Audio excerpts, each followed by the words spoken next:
Secondly, Satyajit has told that every 2D examination should be backed up by a 3D examination. So that is a recommendation. And third, some people who have presented before me is my job like Srinivas demonstrated the volume 3D step by step. And the previous speaker also demonstrated how to acquire a full volume, so I don't have to describe that in detail. And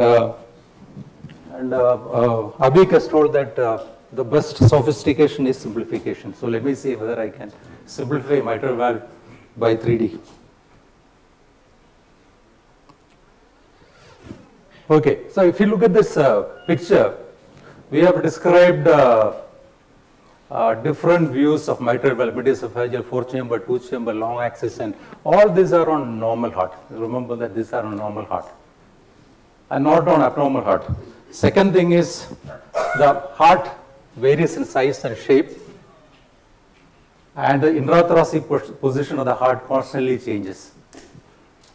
So unless you have the probe in your hand, you are liable to make the mistake when you assess a mitral valve scallops on somebody's images. So if you look at this image,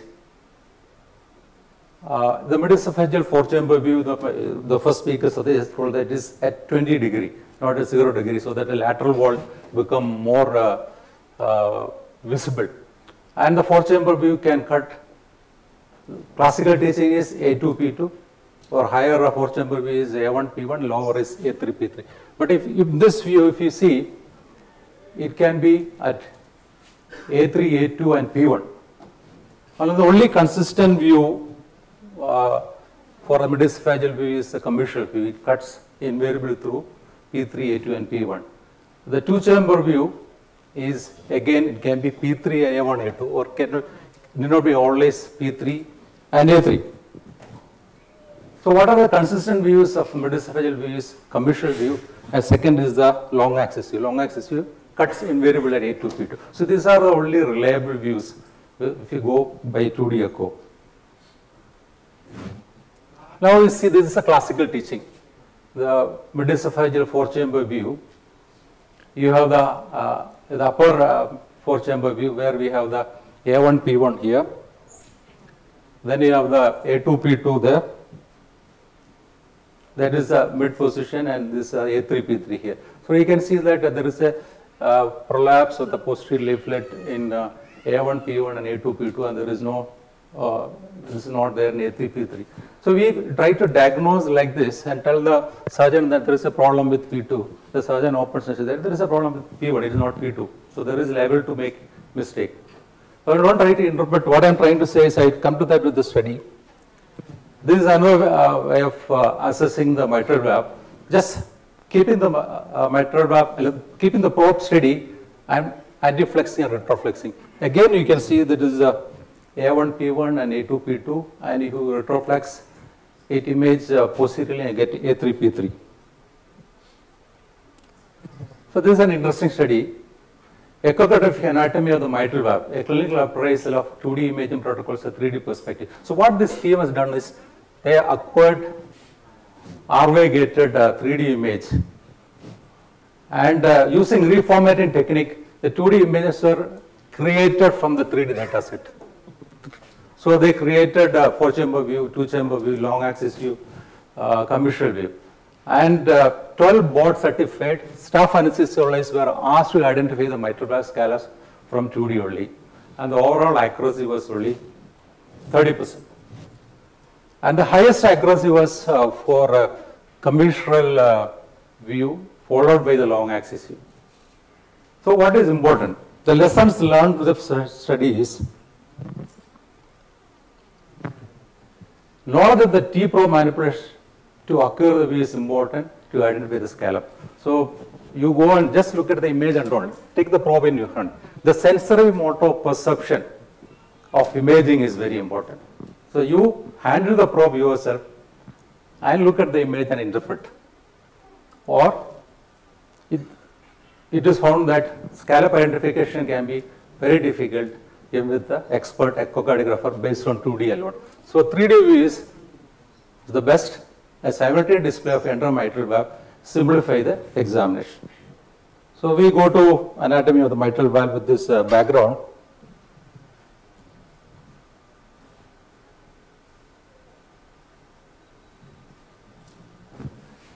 So this is a classical description of the mitral valve. On the left side of the screen, you have the Durand classification. What is followed now is Carpentier classification, where the posterior mitral leaflet is divided into P1, P2, and P3. Anterior leaflet is divided into A1, A2, A3. This all of you know. And this is how, with the midesophageal two-chamber view, we look at the 5-chamber view here, where you get the A1, P1, and a 4-chamber view with A2, P2, then the commissural view. This is a very consistent view. Then you have the long axis view. This is a 2-chamber view where classically described as you get a P3, A3, and the long axis view. This is a very consistent view. Long axis and commissural view are the most consistent views. And we will now evaluate the mitral valve with using all these planes. These are the modalities in the echo machine. So what I'm going to show the images and actual cases, and we see what we are gaining from the examination of mitral valve with 2D as well as 3D. So we'll use X-plane, we'll use live 3D, 3D zoom, 3D full volume, 3D color Doppler, and 3D Q analysis. And I have not included the mitral valve models. Mitral valve models are by different vendors, and one model was shown by Srinivas, so I am not going to elaborate on that. So this, we're starting with the X-plane. This was already demonstrated yesterday. And you have a reference plane here and a orthogonal plane at 90 degrees. This can be adjusted. So you have a 4-chamber view here and you have a 2-chamber view here. So with this, you can scan the entire mitral valve with one view, but turning the orthogonal plane angle. So how we can use this in this case is this is a 54-year-old male with rheumatic heart disease, the diagnosis of mitral stenosis, and this is a 4-chamber view, focused 4-chamber view on mitral valve, and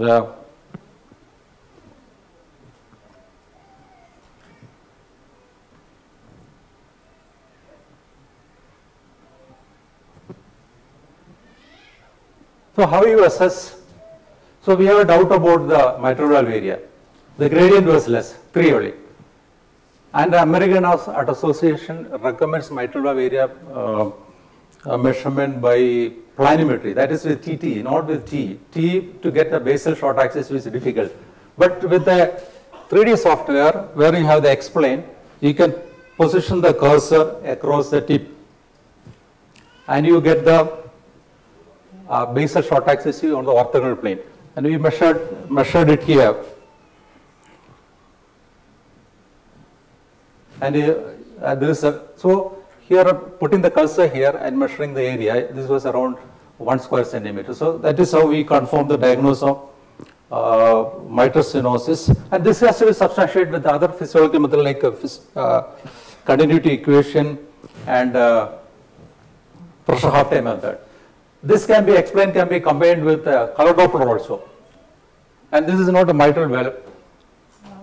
This is a 51-year-old male, and the patient had a Jock-Shiley valve put in the mitral and aortic position in 1989. The patient came with increased gradient across the aortic valve. So put the color Doppler there, you can see the flow acceleration and the turbulence there, showing there is an increased gradient. So use a color Doppler along with S-plane. And color Doppler can be used with all the modalities of 3D different modalities, 3D modalities. Now coming to live 3D, this was shown by Srinivas. You will incompletely image the mitral valve. So you have to use the steering in the lateral plane as well as the elevation plane to get the entire mitral valve. But the advantage of this live 3D is it has a higher spatial resolution as well as temporal resolution. And the probe movement is required to image the entire mitral valve. And this can be combined with the color Doppler. So I'm going to show you an example. This 59-year-old patient with again with the Jock-Shiley valve in mitral position, aortic position, and when we image with the live 3D, can you appreciate a rocking motion of the mitral valve? A slight rocking motion is there, which was there in the 2D images also. 2D image also. So what we do is immediately when we are suspecting a rocking motion, you put the colorful Doppler with the live 3D, and one can appreciate, see that a dehiscence, paravalvular leak through the dehiscence of the mitral valve, prosthetic mitral valve. So this is how we can diagnose, but it is incompletely imaged. Coming to the 3D zoom, next modality, it was explained yesterday from theater and today by the previous speakers. So in 3D zoom is a very useful view, and it is regularly employed in the theater, and many of us go to 3D zoom initially, then only go for 2D. So easy to diagnose the entire mitral valve. You can see the entire mitral valve. So what it does is, what we do is the display by plane view. Initially when you touch that button, then you have the box here. Adjust the box over the mitral valve, but remember to include the aortic valve also. That is the landmark, and this is the Z plane. And this is what, if you touch again, you get, this is a C view. You turn it towards you, then you rotate 90 degree and reduce the gain, you get the mitral valve. So here you have the anterior leaflet and the posterior leaflet. This is a surgeon's view. So we will see that with a case, this is a 39-year-old female with diagnosed of severe MS, moderate MR for mitral valve replacement. Now I'm going to show you this. Is there any mitral stenosis there? You see the valve is opening nicely there in 2D 4-chamber view.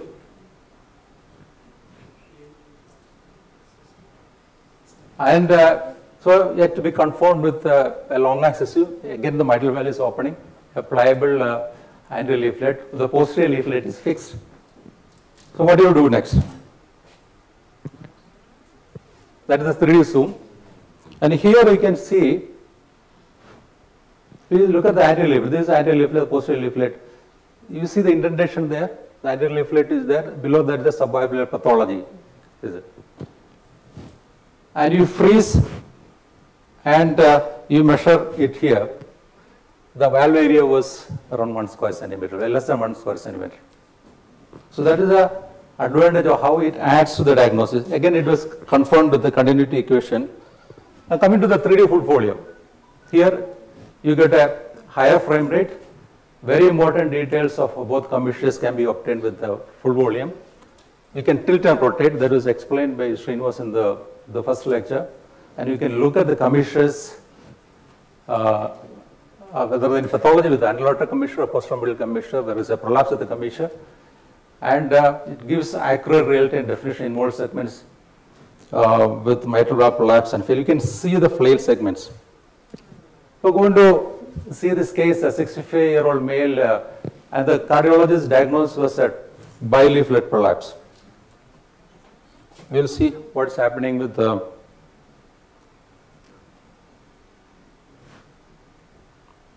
so initially you have a zoom mode, and this is a full volume. And if you see this, it is the P3 which is prolapse. Here are the P1, P2, P3 here.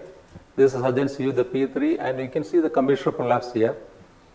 And if you see this here, again, that flail segment of the P3 can be seen. The ruptured coda can be seen. There is a dropout of the commissure here, but the commissure is evident here. And this is live 3D, where the abnormality is again shown there, that the ruptured coda can be seen there. Coming to the color Doppler, and this is this definitely helps you in the intraoperative decision making. This is loops and images of a 39-year-old female with the diagnosis of moderate MR. And mitral stenosis also there. Now if you see this,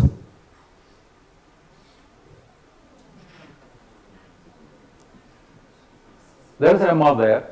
How you grade that MR? It is mild, moderate or severe. So the method is, if you see this, there is a main jet here, there is a side jet here.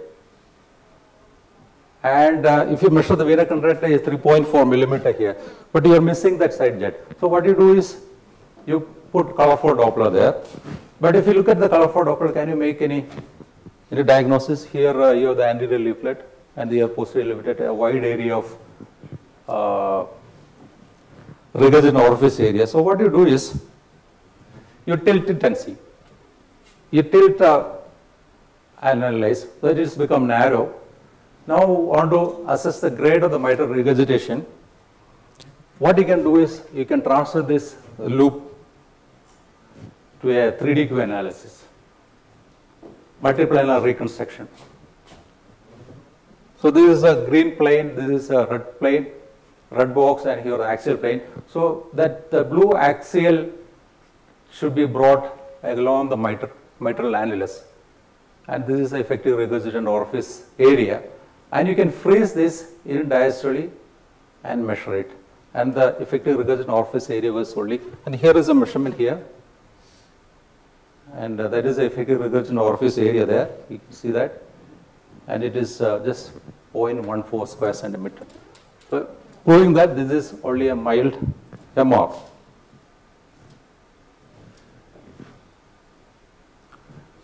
So how do you assess mitral valve area in mitral stenosis?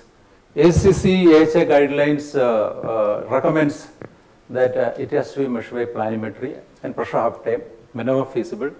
Additionally, one has to use the continuity equation when disparity occurs.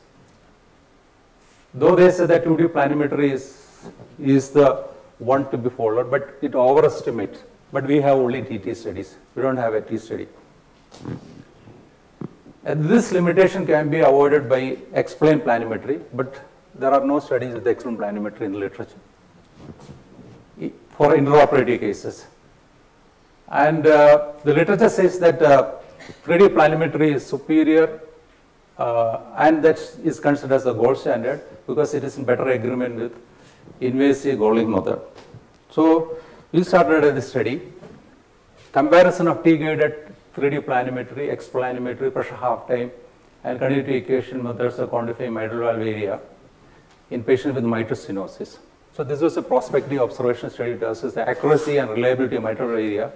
So what we measured, how we measured mitral valve area is explained planimetry and 3D planimetry, and that was compared with pressure half time and continuity equation.